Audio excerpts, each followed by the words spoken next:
అందరికీ నమస్తే. Welcome to TR TV. నేను మీ తిరుపతి. తెలంగాణ మాజీ ముఖ్యమంత్రి బీఆర్ఎస్ పార్టీ అధినేత కల్వకుంట్ల చంద్రశేఖరరావు గారు దివంగత నేత పెద్ది సుదర్శన్ రెడ్డి కుటుంబ సభ్యులకు కేసీఆర్ దాదాపు 2,25,00,000 రూపాయలు ఆర్థిక సహాయం చేసిండు. ఇద్దరు పిల్లలకు కోటి 2 కోట్ల రూపాయలు సాయం చేసిండు. పెద్ది సుదర్శన్ రెడ్డి వాళ్ళ తల్లికి 25 లక్షల రూపాయలు సహాయం చేసినటువంటి పరిస్థితి. నా వెనకాల మీకు ఫోటో కూడా కనబడతా ఉంది.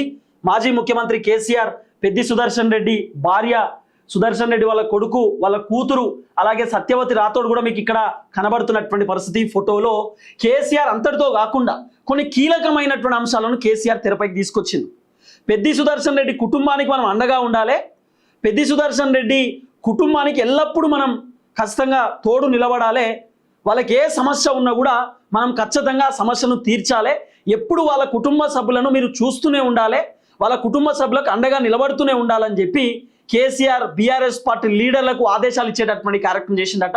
అట్లనే పెద్ది సుదర్శన్ రెడ్డి పిల్లలకు సంబంధించినటువంటి చదువులో విషయంలో మొత్తం బీఆర్ఎస్ పార్టీయే చూసుకుంటుందని చెప్పి కేసీఆర్ చెప్పిండట. అంటే పిల్లలకు సంబంధించినటువంటి స్కూల్ ఫీజులు కానివ్వండి, కాలేజ్ ఫీజులు కానివ్వండి, పిల్లలకు సంబంధించినటువంటి బాగోగులు కానివ్వండి, మొత్తం బీఆర్ఎస్ పార్టీ హ్యాండిల్ చేస్తుంది, బీఆర్ఎస్ పార్టీ చూసుకుంటారని చెప్పి కేసీఆర్ సంచలనమైనటువంటి డిసిషన్ తీసుకునేటటువంటి కార్యక్రమం చేసిందట. ఎందుకంటే పెద్ది సుదర్శన్ రెడ్డి ఉమ్మడి వరంగల్ జిల్లాకు సంబంధించినటువంటి కీలకమైనటువంటి నేత. పెద్ది సుదర్శన్ రెడ్డి చనిపోయిన తర్వాత ఆయనకు సంబంధించినటువంటి ఏదైతే ఆయనను చూడడానికి, చివరి చూపు చూడడానికి వేలాది మంది జనం, లక్షలాది మంది జనం వచ్చారు. దాదాపు 30 కిలోమీటర్ల మేర మొత్తం ట్రాఫిక్ జామ్ అయినటువంటి ఆ దాఖలాలను కూడా మనం చూసినాం. పెద్ది సుదర్శన్ రెడ్డిని చూడడానికి చాలామంది జనాలు తండోపతండాలుగా తరలొచ్చారు. ఇసుకెత్తే రాళ్ళంత మంది జనం వచ్చారు. నాట్ ఓన్లీ నర్సంపేట నియోజకవర్గానికి సంబంధించిన జనం, నర్సంపేట పక్కన ఉన్నటువంటి ములుగు నియోజకవర్గం కానివ్వండి, పరకాల కానివ్వండి, వరంగల్ కానివ్వండి, జనగామ కానివ్వండి, భూపాలపల్లి కానివ్వండి, లేకపోతే కరీంనగర్ కానివ్వండి, ఏదైతే చుట్టుపక్కల ఉన్నటువంటి అన్ని నియోజకవర్గాలలో ఉన్నటువంటి జనం పెద్ది సుదర్శన్ రెడ్డిని చూడడానికి వచ్చారు. అంటే పెద్ది సుదర్శన్ రెడ్డి అంత క్రియాశీలక పాత్ర పోషించిండు. పెద్ది సుదర్శన్ రెడ్డి తన సొంత పైసలతోటి నియోజకవర్గంలో చాలా డెవలప్మెంట్ చేసిందట. సరే, పార్టీ ఫండో లేకపోతే ప్రభుత్వం నుండి ఫండో అది పక్కన పెట్టినా పెద్ది సుదర్శన్ రెడ్డి సొంత పైసలతోటి చాలా మందికి హెల్ప్ చేసిండు. నియోజకవర్గంలో రోడ్లు వేపియడం కానీ, బోర్లు వేపియడం కానీ, లేకపోతే కొంతమంది పెద్ది దగ్గరకు వచ్చి పెండ్లి కార్డు ఇచ్చి ఇగో ఇట్లా పెళ్లి చేస్తున్నా మా బిడ్డకు అని చెప్పితే సొంత పైసలు 50,000 ఇచ్చేదట, 1,00,000 రూపాయలు ఇచ్చేదట. పెండ్లికి పోయి పెండ్లిలో 50,000 రూపాయలు, 1,00,000 రూపాయలు ఇచ్చొచ్చేదట. అంటే పెద్ది సుదర్శన్ రెడ్డి పైన ఇంత ప్రేమ ఉన్నది చాలామంది జనాలకు. ఇప్పుడు ఒక వ్యక్తి బతికున్నప్పుడు ఎంతమంది జనాలు వస్తున్నారు అనేది ఇంపార్టెంట్ కాదు. ఇప్పుడు నేను బతుకున్నప్పుడు నా దగ్గరికి 100,000 మంది వస్తారు, నాకు అవసరానికో ఏదైనా పని చేయించుకోవడానికో లేకపోతే ఇంకా వేరే వేరే రీజన్స్కి వస్తారు, ఉత్తర మాట్లాడిపోవడానికన్నా వస్తారు. కానీ ఒక వ్యక్తి చనిపోయిన తర్వాత ఎంతమంది జనాలు ఆ వ్యక్తి కోసం వస్తారు అనేది ఇంపార్టెంట్. ఒక వ్యక్తి చనిపోయినాక వేలాది మంది జనాలు, లక్షలాది మంది జనాలు వచ్చి ఆ వ్యక్తిని చూస్తారంటే ఆ వ్యక్తి ఎంత మంచి పని చేసే చూస్తారు, ఆ వ్యక్తి ఎంత అద్భుతమైనటువంటి అంశం ఉంటే చూస్తారు. అంటే పెద్ది సుదర్శన్ రెడ్డి మరణించిన తర్వాత కూడా చాలామంది జనాలు వచ్చి నాకు అప్పుడు అనిపించింది, అరే మనం బతుకుతే పెద్ది లేక బతకాలని, చనిపోయిన పెద్ది లేక చనిపోవాలని. ఎందుకంటే ఎంత అద్భుతమైనటువంటి వ్యక్తి కాకపోతే 52 సంవత్సరాలలో ఆయన రాజకీయ జీవితం చూడండి. పెద్ది సుదర్శన్ రెడ్డి టీఆర్ఎస్ పార్టీలోకి వచ్చిండు. ఎప్పుడు కేసీఆర్ ఎప్పుడైతే ఉద్యమం చేస్తున్నటువంటి సమయంలో పెద్ది టీఆర్ఎస్ పార్టీలోకి వచ్చిండు. టీఆర్ఎస్ పార్టీ పెట్టినప్పుడే వచ్చిండు. పెద్ది ఎన్ఎస్యూఐకి సంబంధించి పనిచేసిన అక్కడ నుండి టీఆర్ఎస్కి వచ్చిండు. ఉద్యమంలో కీలక పాత్ర పోషించిండు. పెద్ది సుదర్శన్ రెడ్డి పైన ఉద్యమం చేస్తున్నటువంటి టైంలో చాలా కేసులు ఉన్నాయి. ఆయన జైలుకు కూడా పోయిండు, లాఠీ దెబ్బలు తిన్నాడు పోలీసులతోటి. పెద్ది సుదర్శన్ రెడ్డి కాలు కొంచెం నడవదు, ఆయన కొంచెం కాలుకి ఇబ్బంది ఉన్నది, ఆయన కీమోథెరపీ చేపిస్తూనే ఉంటాడట. అట్లనే పెద్ది సుదర్శన్ రెడ్డికి సంబంధించినటువంటి కన్ను ఒకటి కనబడదు. ఎందుకు కనబడదంటే ఉద్యమం చేస్తున్నటువంటి టైంలో పోలీసులు ఏదైతే చేసినటువంటి తీరుందో ఆ తీరుతో ఆయన కాలుకు కన్నుకు దెబ్బ తగిలిందట.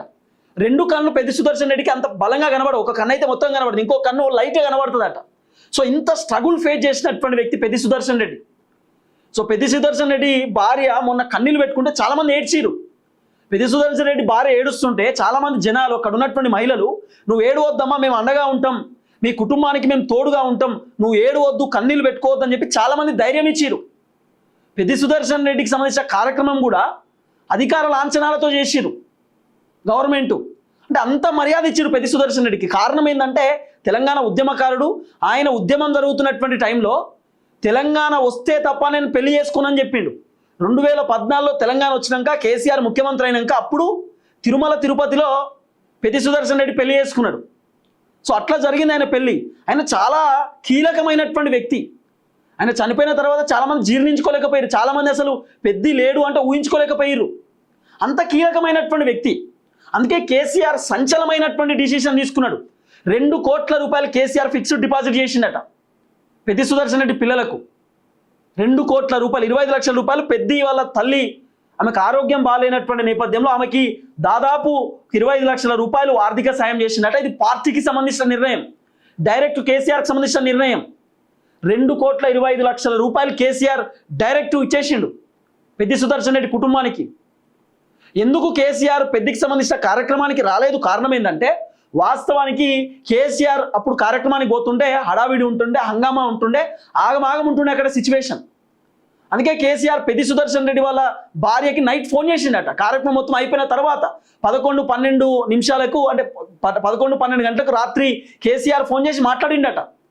మేము ధైర్యంగా ఉండండి, మేము అండగా ఉంటాం, మీరు ఇబ్బంది పడొద్దు, పెద్ది మన మధ్యలోనే ఉంటాడు, పెద్ది సుదర్శన్ రెడ్డి అందరి మనసులో ఉన్నాడు, అందరు హృదయాలలో ఉన్నాడు, పెద్ది సుదర్శన్ రెడ్డి నర్సంపేటలో నిలిచిపోతాడు, మీరు ఎట్టి పరిస్థితులలో అధైర్యపడవద్దు, ఇబ్బంది పడవద్దు, మేము ఉన్నాం అండగా, పెద్ది మా సొంత తమ్ముడు, పెద్ది నా బిడ్డ, మీరు మా ఇంట్లో మనిషి, మీరు టెన్షన్ పడకండి అని చెప్పి కేసీఆర్ ఆ రోజు ఫోన్ చేసి మాట్లాడిండట పెద్ది సుదర్శన్ రెడ్డి వాళ్ళ కుటుంబ సభ్యులతో.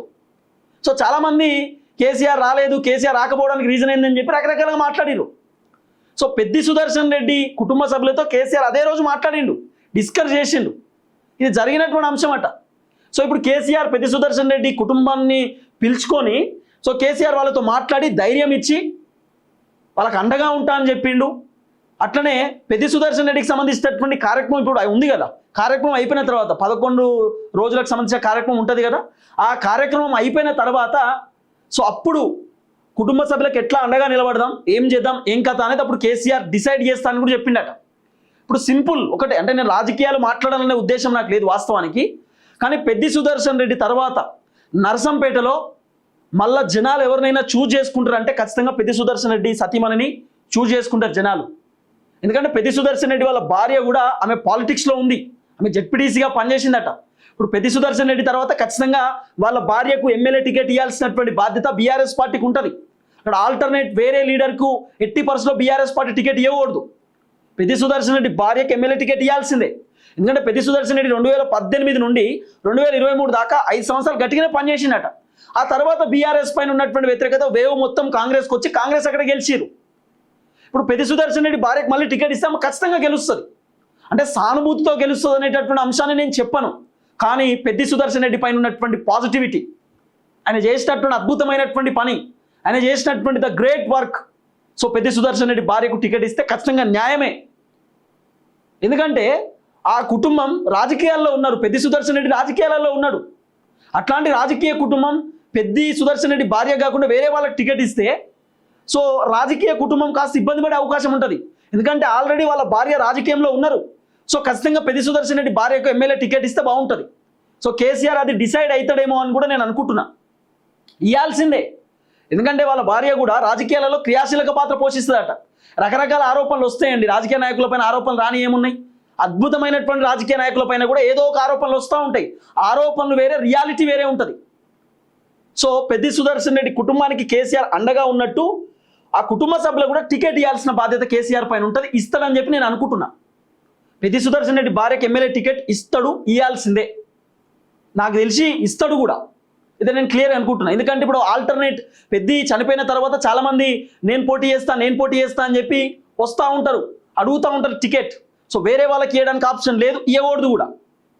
ఎందుకంటే ఆయన తెలంగాణ ఉద్యమకారుడు పెద్ది సుదర్శన్ రెడ్డి, క్రియాశీలక పాత్ర పోషించిండు తెలంగాణ కోసం. హరీష్ రావుతో పాటు జైలుకు పోయిండు పెద్ది సుదర్శన్ రెడ్డి, కేసులు ఉన్నాయి. పెద్ది సుదర్శన్ రెడ్డి ఒక సభలో మాట్లాడింది నేను విన్నా, నాకు చాలా బాధ అనిపించింది. ఆయన మాట్లాడినప్పుడు చాలా లేట్గా విన్నా నేను ఆ వీడియో. పెద్ది సుదర్శన్ రెడ్డికి నమస్తే పెడితే పెద్ది సుదర్శన్ రెడ్డి తిరిగి నమస్తే పెట్టాడట. ఎందుకు పెట్టాడు అని చెప్పి చాలామంది పెద్ది సుదర్శన్ రెడ్డిని అడిగితే ఆయన ఒక సభలో చెప్పిండు, చాలామంది సుదర్శన్ రెడ్డి నమస్తే పెట్టాడు, సుదర్శన్ రెడ్డికి అహంకారం ఉంటుందని చెప్పి అంటూ ఉంటారు. అమ్మా నాకు ఎటువంటి అహంకారం లేదు, నా కళ్ళు కనబడవు అమ్మా, నేను ఎక్కువసేపు నిల్చోలేను, ఉద్యమ సమయంలో పోలీసులు నా పైన వాళ్ళు చేసినటువంటిది తీరు ఉందో ఆ తీరుకు నా కళ్ళు నాకు కనబడవు సరిగ్గా, అందుకు నేను మిమ్మల్ని గుర్తుపట్టకనో లేకపోతే మీరు నమస్తే పెట్టినప్పుడు నాకు కనబడకనో నేను పెట్టలేకపోతే తప్ప అంతకు మించి లేదు. నాకు బలం వల్ల మొత్తం జనం, నాకు ప్రాణం నా జనం అని చెప్పి పెద్ది సుదర్శన్ రెడ్డి మాట్లాడి చాలా ఎమోషన్ అనిపించింది, బాధ అనిపించింది. ఆయన చెప్పిండు అంతే తప్ప మీరే నా జనం, మీరే నా ఆస్తి, జనమే నా ఆస్తి అని చెప్పి పెద్ది సుదర్శన్ రెడ్డి ఆ రోజు మాట్లాడిండు. పెద్ది సుదర్శన్ రెడ్డి కోటీశ్వరుడు ఏం కాదేం, వేల కోట్లు 100 కోట్ల రూపాయల ఆస్తిని సంపాదించుకున్నటువంటి లీడర్ ఏం కాదు. చాలా సాధారణ కుటుంబం, ఒక రైతు కుటుంబం, వాళ్ళ నాయన రైతు. పెద్ది సుదర్శన్ రెడ్డి ఇప్పటికి కూడా వ్యవసాయం చేస్తారట. సో అంతే తప్ప ఏదో కోట్లు సంపాదించి కూడబెట్టుకున్న అనేటటువంటి అంశం ఎక్కడా లేదు. ఆయన పైన ఆరోపణలు ఉన్నాయి తప్ప ఆధారాలు లేవు. ఆరోపణలు చాలామంది చేస్తూ ఉంటారు కానీ ఆధారాలు కావాలి కదా. ఆరోపణలు ఎవడన్నా చేస్తాడు, బట్టగాల్చి మీద ఎవడన్నా వేస్తాడు, ఆధారాలు కావాలా. సో ఆయన అంత గొప్ప వ్యక్తి కాబట్టి, అద్భుతమైనటువంటి వ్యక్తి కాబట్టి ఆ రోజు లక్షలాది మంది జనం, వేలాది మంది జనం వచ్చారు పెద్దిని చూడడానికి, పెద్ది కోసం. ఇది ముమ్మాటికి వాస్తవం, ఇది ముమ్మాటికి నిజం. చూద్దాం ఏం జరగబోతుందో. దయచేసి వీడియో అందరికి షేర్ చేయండి, అందరికీ ఈ వార్త చేరాల్సిన అవసరం ఉంటుంది. కేసీఆర్ పెద్ది సుదర్శన్ రెడ్డి కుటుంబానికి అండగా ఉన్నాడు, నీడలెక్కున్నాడు.